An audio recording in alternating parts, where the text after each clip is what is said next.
પ્રવાસ તારીખો કેન્સલ કરવી, તારીખો ફરી ગોઠવવી. ઓડિટોરિયમ અવેલેબલ છે તો હું અવેલેબલ નથી, હું અવેલેબલ છું તો ઓડિટોરિયમ અવેલેબલ નથી. આ આખી મહેનત, પ્રવાસ, પ્રયાસ જે કોઈ તમારા સુધી પહોંચાડવાનો કર્યો છે એ 2 જણા છે, એક ઈલાબેન અને એક સોનાલી. એમાં ખાસ તો સોનાલી જ, કારણ કે બિચારી એટલા બધા ફોન કર્યા છે. સો આઈ થેન્ક હર પર્સનલી કે એને ખરેખર જે ધીરજથી એણે ફોન કર્યા છે ને એ બહુ મહત્વના છે. હું સ્ટેજ પર હોઉં, ન ઉપાડું, પાછી રાહ જુએ, ન જવાબ આપું તો વળી પાછી 2 દિવસ રહીને ફોન કરે. એટલે એની ઉંમરે એને આજે જોઈ પહેલી વાર ત્યારે મને થયું કે આ ઉંમરે આટલી ધીરજ એનામાં ક્યાંથી આવે. આ તો નવી પેઢી છે, શોર્ટકટની, ઉતાવળની, સ્પીડમાં નીકળી જનારી પેઢી. એમાં એટલી શાંત ચિત્તે એણે આ ગોઠવવાનો પ્રયાસ કર્યો છે. So Sonali, thank you so much for all your efforts and all your time that you have invested.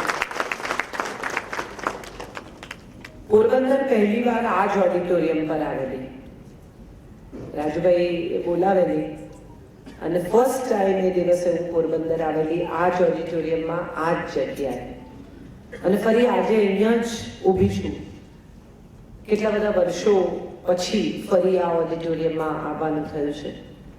વચ્ચે ગુરુકુળ આવી, બીજા કાર્યક્રમો માટે આવી, પણ આ ઓડિટોરિયમમાં ફરીથી ઘણા વર્ષે આવી. અને એની એનર્જી કંઈક જુદી જ એનર્જી છે. એનું કારણ કદાચ એ છે કે અહીંયા ભાઈશ્રીની એનર્જી છે. એમણે રોજ કૃષ્ણ સાથેનો સંવાદ કદાચ અહીંથી કર્યો છે. એટલે આ જગ્યાથી બોલવું એ મારા માટે બહુ મોટી વાત છે. વિષય પસંદ કરવાનો અમે પ્રયત્ન કરતા હતા. એમાં અચાનક મેં કહ્યું કે સુખ વ્યક્તિ, વ્યાખ્યા કે વિચાર. કેટલાક લોકો માટે સુખ એ વ્યક્તિ હોય. મને મારા પરિવારના લોકો, મારા લોકો મળી જાય, મને હું જેને ચાહું છું તે મળી જાય, મને મારા પતિ સમયસર સાંજે ઘરે આવી જાય, અથવા મારી પત્ની હું ઘેર પહોંચું ત્યારે ઘરમાં હોય, તો એ સુખ છે. એનાથી બહાર મારા માટે કોઈ સુખની અપેક્ષા નથી. કેટલાક લોકો માટે સુખની વ્યાખ્યા બહુ મોટી છે. ક્યાંક સંપત્તિ છે, ક્યાંક સત્તા છે, ક્યાંક સલામતી છે, ક્યાંક સ્વભાવ છે, ક્યાંક સ્નેહ છે, ક્યાંક સમર્પણ છે. આ બધી વ્યાખ્યાઓમાં સુખ આવે છે. કેટલાક લોકોને એવો વિચાર આવે કે ગમે એટલા પૈસા હોય સાહેબ આપણી પાસે, પણ આ મિનિસ્ટર આપણને એકવાર બોલાવે એટલે દોડીને ગાંધીનગર જવું પડે છે, આપણા પૈસા શું કામના. તો કેટલાક લોકોને એવો વિચાર આવે કે આપણે આ મિનિસ્ટર થઈને અહીંયા બેઠા છીએ, કામના શું. આઈએએસ ઓફિસર આવીને આપણને કે સાહેબ આવું ના થાય એટલે આપણે નહીં કરવાનું. આઈએએસ ઓફિસરને થાય કે ગમે એટલું ભણ્યા, ગમે ત્યાં પહોંચ્યા, પણ આજે એક મિનિસ્ટર આવીને આપણને કહે કે તમારે આટલું કરી જ નાખવું પડશે, તો આપણું ભણતર ગણતર નકામું. એની ખુરશી મોટી, અભણ માણસ કે મારે આટલું ભણેલા એ કરવાનું. સવાલ એ છે કે દરેક માણસને લાગે છે કે સુખ સામે પક્ષે છે.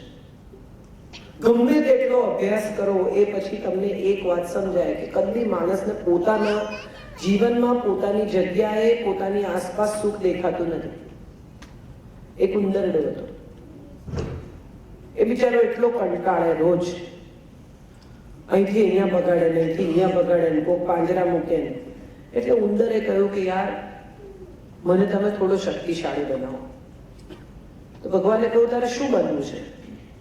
એટલે કે મને બિલાડી બનાવો, કારણ કે સૌથી વધારે બીક એને બિલાડીની લાગે. એટલે ભગવાને કહ્યું તથાસ્તુ, ઉંદર બિલાડી થઈ ગયો. બિલાડી થઈ ગયા પછી થોડા દિવસ રહીને એને સમજાયું કે આ તો બિલાડી છું, પણ મારે કૂતરાથી બીવું પડે છે.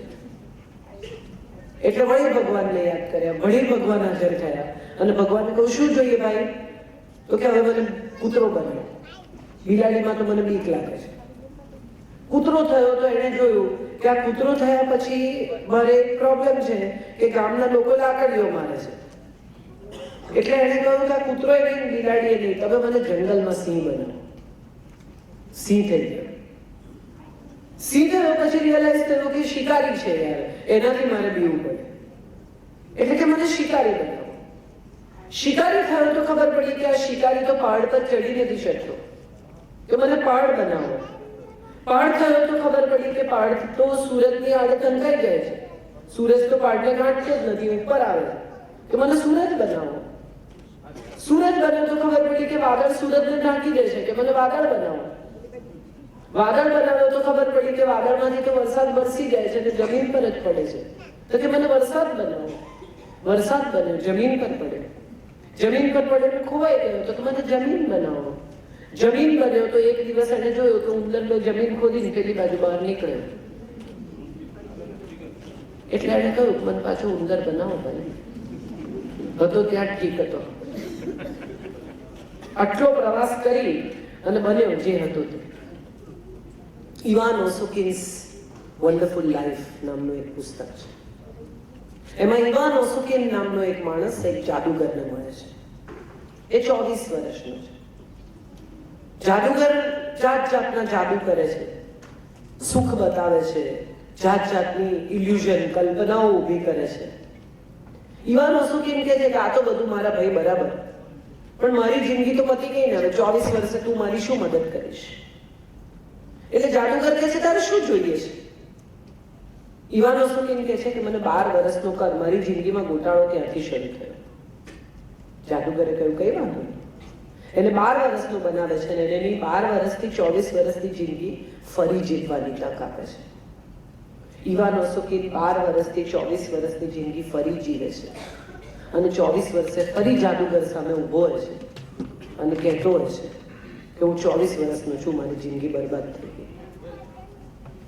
આપણે બધા જ જ્યાં છીએ ત્યાં નથી, અને જ્યાં નથી ત્યાં રહેવાનો આપણને બધાને શોખ છે. ત્યાં રહ્યા પછી ફરી એક ફિલિંગ આવે છે કે અહીંયા ક્યાં ઘૂસ્યા, અહીંયા મજા નથી. ટૂંકમાં જે છે તે નથી જોઈતું અને શું જોઈએ છે એની ખબર નથી. એમણે કહ્યું ક્લેરિટી. આ ક્લેરિટી એટલે શું? મારા પરિચયમાં એમણે કહ્યું કે વિચારોની ક્લેરિટી. આ ક્લેરિટી એટલે શું એવો સવાલ તમને કોઈ પૂછે કે સ્પષ્ટતા, તો સ્પષ્ટતા એટલે શું?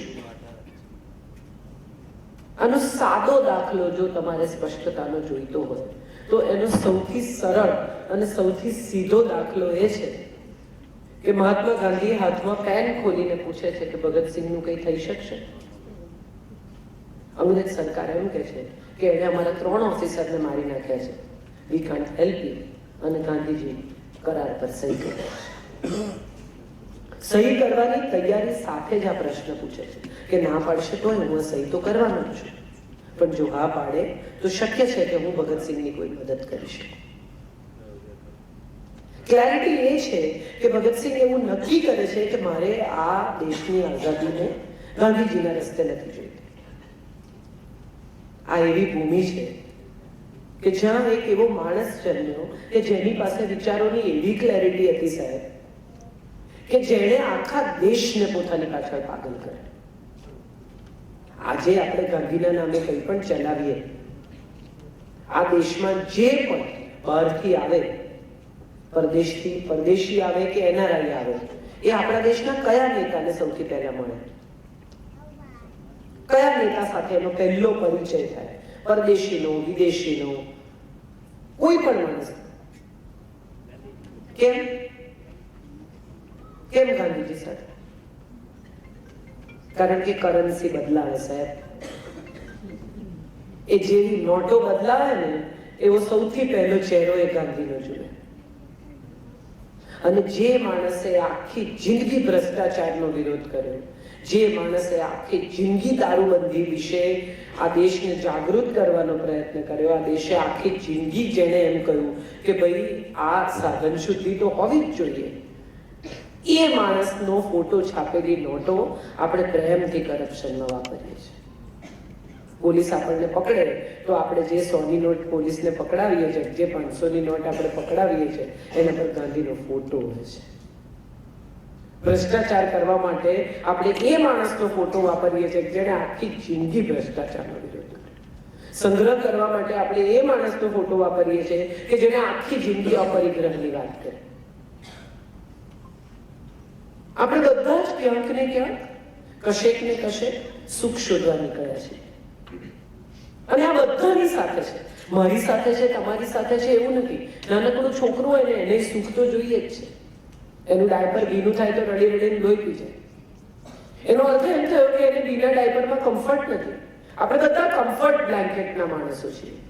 ક્યાં અનુકૂળ છે, ક્યાં ફાવે છે, કોની સાથે ફાવે છે, કઈ પરિસ્થિતિમાં ફાવે છે, ક્યાં નથી ફાવતું. અને નથી ફાવતું ત્યાં ચોખ્ખી ના પાડવી. ન પાડી શકીએ તો સખત ચીડચીડ કરવું.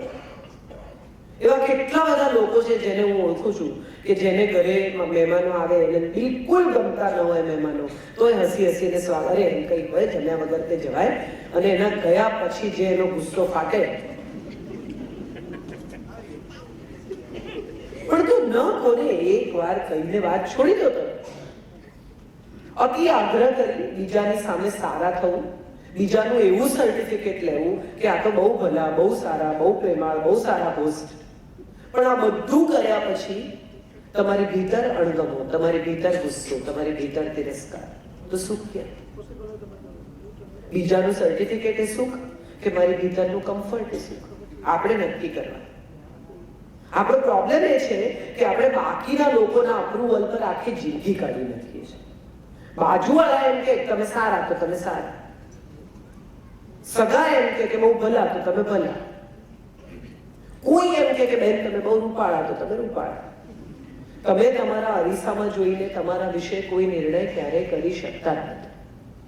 હમણાં એક બહુ સરસ જોક મારા પર કોઈએ મોકલ્યો છે. એક માણસ એક મકાનમાંથી બહાર નીકળ્યો એટલે જોર જોરથી હશે. તો બીજા માણસે એને કહ્યું કે આટલું બધું હસે છે કેમ? તો કે અંદર મેં એક બેનને પૂરી દીધા છે. તો કે એમાં શું હસવાનું, એમાં કે હસવા જેવું છે? અરે હોય કે મેં એને 50 સાડી, 50 બ્લાઉઝ, 50 મેચિંગ ચણિયા આપ્યા છે. તો કે એમાં શું હસવું? કે 50 સેટ આપ્યા છે દાગીના, આખો મેકનો મેકઅપનો સેટ આપ્યો છે. કે એમાં શું હસવાનું? કે અંદર હરીશું નથી.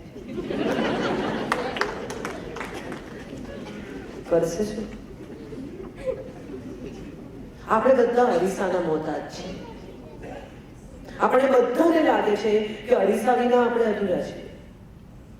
આપણી સુંદરતા, આપણો દેખાવ, આપણી બ્યુટી, આપણી સજ્જનતા, આપણી સારાઈ, આપણી શાલીનતા, આપણી ભદ્રતા, આપણી સમજ, આપણું સમર્પણ, આપણું સમાધાન બધું સામેના અરીસામાં રિફ્લેક્ટ થવું જોઈએ. જો થાય તો જ સાચું. બીજા લોકો અપ્રૂવ કરે કે બહુ ભલા માણસો, તો આપણે ભલા. આપણી ભીતરથી આપણી ભલાઈ આપણને કઈ કહે છે કે નથી કહેતી એમાં બહુ રસ નથી.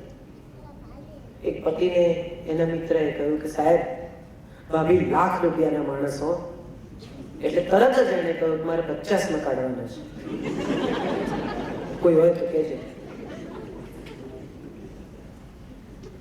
મિત્રને લાગે છે કે ભાભી બહુ સારી છે. કેમ? કારણ કે મિત્ર એની જોડે જીવતા નથી.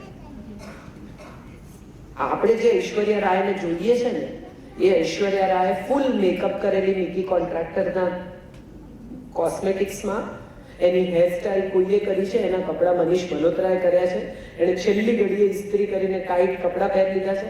હમણાં સાંઈરામભાઈ બહુ સરસ કહે છે, ટાઈટ જીન્સ પહેર્યું હોય તો કે આ સંચામાં તો સુવાડીને સીવે. અમેરિકા અમે સાથે હતા ને, મેં એક ટાઈટ જીન્સ પહેરેલું, એકદમ ઇનોસન્ટ ચહેરો કરી અને મારી સામે જોઈને કે આ તમને સંચામાં તો સુવાડીને સીવે. એના કપડા મનીષ મલ્હોત્રાએ સીવે છે. એને પૂરેપૂરી એ સુંદર, આકર્ષક, લોભામણી, સુંદર દેખાય એ માટેના પ્રયાસ કેટલા બધા લોકોએ કર્યા છે. એ પછી ઐશ્વર્યા રાય અથવા દીપિકા પદુકોણ અથવા કેટરીના આદિ લાગે છે. સવાલ એ છે કે અભિષેક બચ્ચને તો એને ઊંઘમાંથી ઉઠેલી ઊભા વાળ સાથે જોવાની છે. એને તો એને ઊંઘી ઉતારતી જ્યાં ક્યાંક સાંભળવાની છે. એને એનો ગુસ્સો કરવાનો છે, એને એની ચીડ જોવાની છે, એને એનો કંટાળો જોવાનો છે, એને એના અણગમા જોવાનો છે.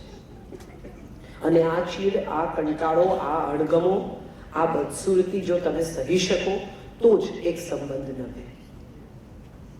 આપણે બધા સુંદર સંબંધોના કાયલ છીએ. બધું સારું સારું ચાલવું જોઈએ, બધું લીસું લીસું હોવું જોઈએ, બધું મીઠું મીઠું હોવું જોઈએ.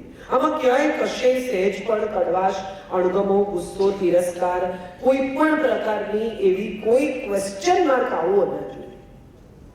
ગાર્ડનની સાડી હાથે વણેલી ખાદી નહીં, વચ્ચે ગાંઠ આવે તો ન ચાલે. આપણે બધાને લીસું, સિન્થેટિક, સુવાળું દંભ ગમવા માંડ્યો છે. અને દંભ ટુ વોટ એક્સટેન્ટ તમે વિચાર કરો તો તમને સમજાશે કે માણસ ગાડી લે ને તો પત્ની સાથે, સંતાનો સાથે લોંગ ડ્રાઈવ પર જવું એ ઉદ્દેશ નથી. પડોશીએ આ ગાડી જોવી જોઈએ એ ઉદ્દેશ છે. અને 2-3-4 દિવસ જો પડોશીએ ન જોઈ તો પેંડા લઈને પહોંચી જાય, અમે ગાડી લીધી. એટલે બિચારા પડોશી બી હવે પૂછ્યું તો પડે કઈ મર્સિડીઝ. એટલે પડોશી પણ કે બહુ સરસ, તમારી ખૂબ પ્રગતિ થાય, ઈશ્વર તમને બીજી ઘણી ગાડીઓ આપે.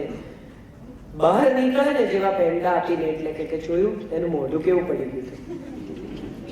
અને પડોશી પણ બારણું બંધ કરીને તરત કે એ તો કાળા ધોળા કોઠા કબાડા કરે એટલે લે, આપણાથી ના લેવાય.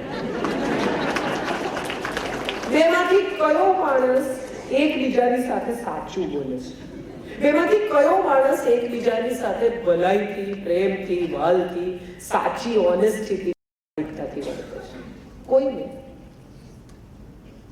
અને જ્યાં ખાલીપો છે, જ્યાં દંભ છે, જ્યાં તિરસ્કાર છે, જ્યાં અણગમા છે, ત્યાં સુખ વસ્તુ જ નથી. સુખ ત્યાંથી બેગ પેક કરીને ચાલવા માંડે છે કે આપણી અહીંયા જગ્યા નથી, અહીંયા તો બધા બહુ રહે છે.